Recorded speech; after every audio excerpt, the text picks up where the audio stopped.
I started off this speech today, as you recall, by saying, what the heck am I doing here? And I literally mean, what the heck am I doing here?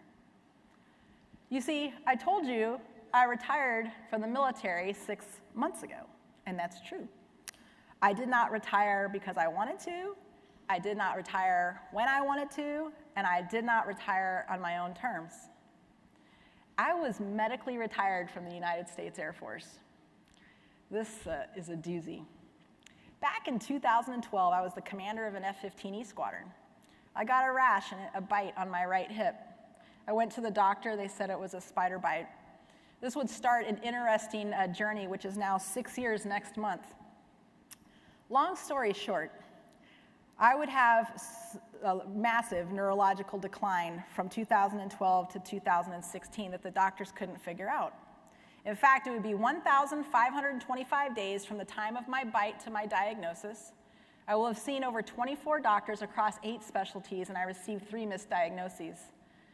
Just under 2 years ago, August 2016, with them still not knowing what was wrong with me, I woke up one day and I could no longer talk, was slurring my words, I could no longer walk safely, massive vertigo. I had dementia-like symptoms, I could no longer care for myself. They had to bring in a caregiver to take care of me. I was sent up to Boston, Massachusetts, right? Some smart Harvard people. And that's where we discovered what had happened to me. You see, I am a survivor of neurological tick-borne illness. A tick. Me. That whole career, my entire dream, everything I'd worked towards since I was 5 years old, 20-something years of wearing my nation's uniform came to an end 6 months ago because of a tick. You gotta be kidding me. And I stand up here as someone with invisible illness. I can't really read or write. I have major autonomic nervous system problems, and in a cruel twist of fate, I get motion sick.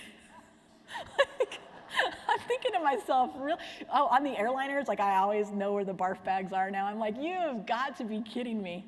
But I gotta tell you something. I spent 9 months bedridden, 22, 23 hours a day, couldn't talk or walk for that amount of time. I'd spent another year housebound, doing therapy like vestibular rehab, etc.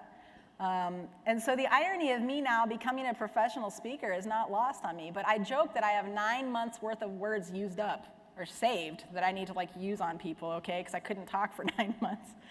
But I'm here to tell you that I honestly think that this change in my life, this being broken thing, was the most amazing thing that could have ever happened to me. It is the greatest gift I've ever been given. We talk a lot about resilience, and resilience is cool, and resilience is important, but that's not what I'm going through. And that's not what a lot of people in the audience who have similar stories are going through. Resilience is about bouncing back to your old self. Well, I'm here to tell you, when you go through something like that pregnancy, or you go through something like neurological tick-borne illness, I mean, where did that come from? You're not the same. You come out completely different. It's a crucible experience. Your old self ceases to exist. This isn't about resilience. This is about resurgence. This is my resurgence. I am reinventing myself right here in front of all of you. I just started speaking 3 months ago, by the way. Reinventing myself right here in front of you. So being broken isn't something that you need to shy away from. Being broken is a part of the human condition. Being broken is something I think that is absolutely beautiful. I look at people differently. I look at life differently. My level of compassion is much higher.